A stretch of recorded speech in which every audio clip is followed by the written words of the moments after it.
अस्सलाम वालेकुम दोस्तों, मेरा नाम है मुदस्सिर और आप देख रहे हैं मुदस्सिर शहजाद यूट्यूब चैनल। दोस्तों आज की जो वीडियो हमारी HTML5 के वाले से होने वाली है, इसमें हम बात करेंगे HTML के अंदर जो है वो कौन कौन सी हेडिंग्स होती हैं, उनको किस किस तरह इस्तेमाल करते हैं और कौन सी हेडिंग जो है वो इम्पॉर्टेंट होती है। आज की वीडियो जो है वो हमारी हेडिंग के वाले से होनी है। तो इस वीडियो को शुरू करते हैं। तो मैंने एक फ़ाइल बना के रखी हुई है पहले से, तो ये देख सकते हैं आप, ये हेडिंग्स इन HTML। इसको आप राइट क्लिक करके ब्राउज़र में ओपन कर सकते हैं या ओपन विद करके आप किसी भी ब्राउज़र में और ओपन कर सकते हैं या एडिट विद नोटपैड कर सकते हैं। तो मैं नोटपैड में करूँगा, तो मैंने फ़ाइल पहले से खोल रखी है। तो ये मैं आपको दिखाता हूँ, ये नोटपैड है। इसको मैंने जो है वो डेटा जो है वो जो होता है वो मैंने लिख रखा है ताकि मुझे बाद में लिखने की ज़रूरत ना पड़े। तो ये बहुत सिंपल है, ये मैंने आपको पहले भी वीडियोज़ में बताया था। अब मैं आपको फिर एक दफ़ा बता देता हूँ। डॉक HTML ये डॉक्यूमेंट को डिस्क्राइब करने के लिए होता है। ये कौन सा डॉक्यूमेंट है, ये HTML के बारे से डॉक्यूमेंट है। उसके बाद हम हेड लगाते हैं, उसके बाद हम HTML लगाते हैं, उसके क्लोज करते हैं और उसके अंदर जो है वो सारा डेटा लिखते हैं। हेड का डेटा जो हेड के अंदर जो डेटा होता है, ये आपको बताता चलूँ कि हेड के अंदर जो डेटा है ये हमारा ब्राउज़र पे शो नहीं होता, ठीक है। ये आपका वेबसाइट के ऊपर जो है वो डेटा शो नहीं होगा, ठीक है। ये हमने टाइटल लिखा हुआ है, जो वेबसाइट का नाम होता है, ये आप देख सकते हैं ऊपर लिखा हुआ है HTML एट्रीब्यूट्स क्लास 5। इसको मैं चेंज कर देता हूँ क्योंकि हमारी एट्रीब्यूट्स की क्लास नहीं है। हमारी जो क्लास के वो हेडिंग्स के हवाले से होने वाली है, ठीक है। ये मैंने हेडिंग्स लिख दिया।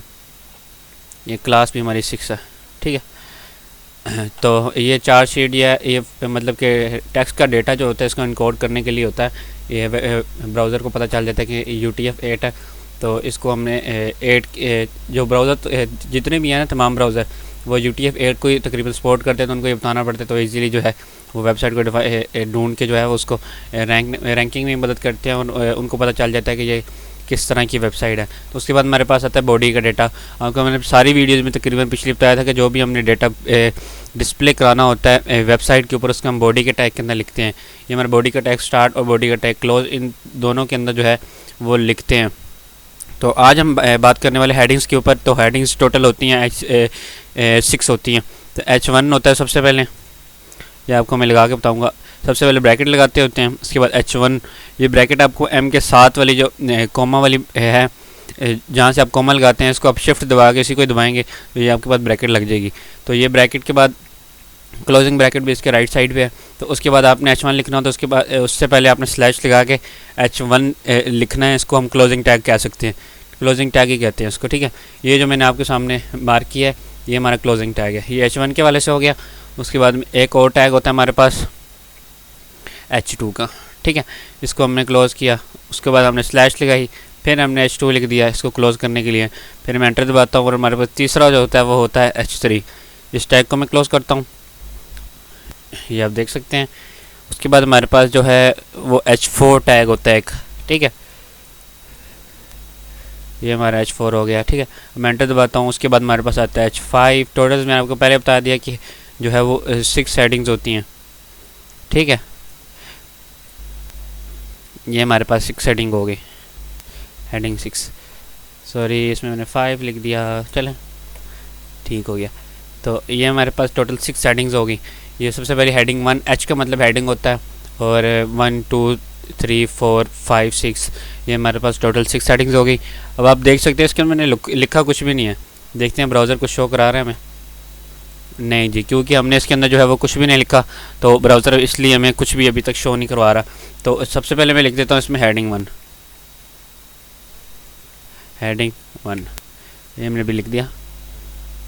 तो ये मैंने हेडिंग 1 लिखा है। अब ये इसको मैं Ctrl+S करता हूँ। Ctrl+S जो है वो सेव करने के लिए करते हैं।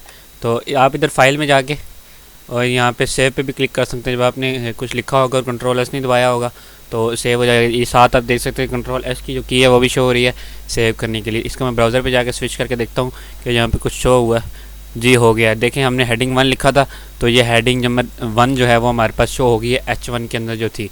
अब मैं H2 के अंदर लिखता हूँ। H का मतलब मैंने आपको पहले बताया हेडिंग होता है, हेडिंग लिखा, उसके बाद मैं लिखता हूँ 2, ठीक हो गया। अब इसको मैं Ctrl+S करता हूँ और जाके ब्राउज़र में देखता हूँ कि कुछ आया है। जी ये देखें, पहली जो हेडिंग थी हमारे पास वो सबसे बड़ी है, ये H1। उसके बाद हेडिंग नंबर 2 उससे छोटी है ये, ठीक है। अब ये देख सकते हैं, अब मैं इन हेडिंग्स को भी लिखता हूँ। ये हेडिंग नंबर 3 होगी हमारे पास, इसलिए मैं लिख रहा हूँ ताकि आपको समझ आ सके सही अच्छी तरीके से। हेडिंग्स 4, हेडिंग नंबर 4 होगी हमारे पास।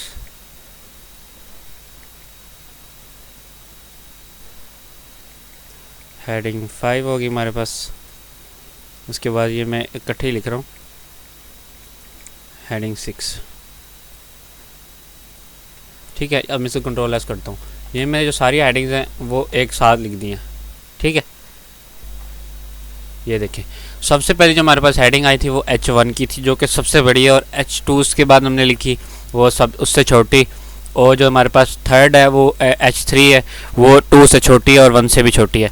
उसके बाद हमारे 4 आ गई, ये इन तीनों से छोटी है। और इसके बाद हमारे पास हेडिंग 5 H5 जो हमने टैग लगाया था वो आ गया, और वो 5वें नंबर पे, मतलब पहले 4 जितने थे 1 2 3 4, उनसे छोटा जो है 5, और H6 जो है मतलब कि बहुत छोटा है, सबसे छोटा जो है वो H6 है हमारे पास। H1 जो है वो सबसे बड़ा है। अब इसमें बताता चलूँ कि ब्राउज़र क्या समझता है, वो H1 की हेडिंग जो है आपने जब लगानी है तो वो ब्राउज़र समझेगा कि मोस्ट इंपॉर्टेंट है, तो वो उसको रैंकिंग में बहुत ज़्यादा 1 और 2 हेडिंग जो है इनको ब्राउज़र में बहुत ज़्यादा रैंकिंग मिलती है। 3 4 5 6 ये आप देख सकते हैं, 4 5 6 तकरीबन 4 फिर भी ठीक है, 5 6 जो है वो हमारे पास बिल्कुल ऐसी हेडिंग्स है जो मतलब कि पढ़ी नहीं जा रही सही तरीके से। तो इस तरह जो हेडिंग 1 जो होती है आपके पास, जब आप किसी भी आर्टिकल में लिखते हैं वेबसाइट के, तो वो ब्राउज़र समझता है कि ये मोस्ट इंपॉर्टेंट हेडिंग है, तो उसको अच्छे मतलब के रवैये से देखता है और अच्छा उसको शो करता है वेबसाइट पे। और जो हेडिंग 2 होते हैं उसको मतलब समझता है कि H1 से थोड़ी सी इंपॉर्टेंट है, मतलब कि इतनी इंपॉर्टेंट नहीं है जितनी ये H1 की है। आज के लेसन में जो है वो हमने ये पढ़ा कि H1 की हेडिंग, H2 3 4 5 6 टोटल 6 हेडिंग्स पढ़ी हमने। तो उसके बाद में आपको एक और टैग बताता चलूँ जो कि इसी में इस्तेमाल होता है, वो होता है HR का टैग। HR का टैग क्या होता है? H का मैं आपको मतलब बताता चलूँ कि H का मतलब होता है हॉरिजेंटल, तो उसके बाद R का मतलब जो होता है हमारे पास रो होता है। इसका मतलब ये है कि HR जब आप लगाएंगे और ब्राउज़र पे जब आप जाकर रिफ़्रेश करेंगे तो हमारे पास देख सकते हैं कि हॉरिजेंटल लाइन आ गई है।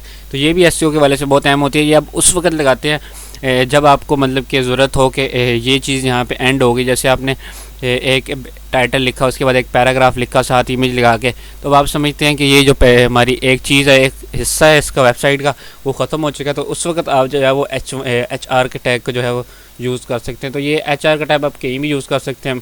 ये मतलब कि हर हेडिंग के बाद आपको यूज़ तो नहीं करना, मैं आपको बताने के लिए सर कर रहा हूँ।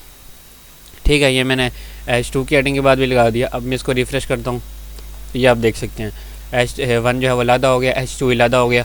अब आप बाकी में भी लगा सकते हैं। तो आप मतलब कि उस वक्त जहाँ वहाँ पे लगाएं जहाँ पे इसकी ज़्यादा ज़रूरत है आपको, वरना ये ज़्यादा मतलब लगाने से मतलब कि ख़राब हो सकता है काम आपका वेबसाइट का। तो ये वेबसाइट के लुक भी ख़राब हो सकती है इससे काफ़ी ज़्यादा। तो ये आप देख सकते हैं, मैंने 3 के बाद 4 के बाद भी लगाया, 5 के बाद भी लगा सकते हैं, 6 के बाद भी। तो ये आज की हमारी जो वीडियो थी वो HTML के जो हेडिंग्स क्या हैं तो उसके हवाले से थी। तो आज की वीडियो में बस इतना ही। अगर आपको ये वीडियो पसंद आई है तो उसको लाइक कीजिएगा। और आपको मैं एक और बात बताता चलूँ कि हमने जो HTML5 है उसका पूरा कोर्स जो है बिगिनर्स के लिए एडवांस तक जो है वो स्टार्ट किया हुआ। अगर आपने अभी तक सब्सक्राइब नहीं किया हमारे चैनल को तो कर लीजिए, और साथ वाले बेल आइकन को ज़रूर दबाइएगा, और हमारी वीडियो जो है उसको ज़रूर अपने दोस्तों के साथ शेयर कीजिएगा ताकि हमें भी मोटिवेशन मिल सके। और अगर आपकी कोई भी राय हो तो कमेंट बॉक्स में ज़रूर लिखिएगा, हम आपकी राय के लिए हाजिर होंगे, हम आपको ज़रूर जवाब देंगे। तो आज के लिए बस इतना ही। तो मुझे इजाज़त दीजिए, अल्लाह हाफिज़।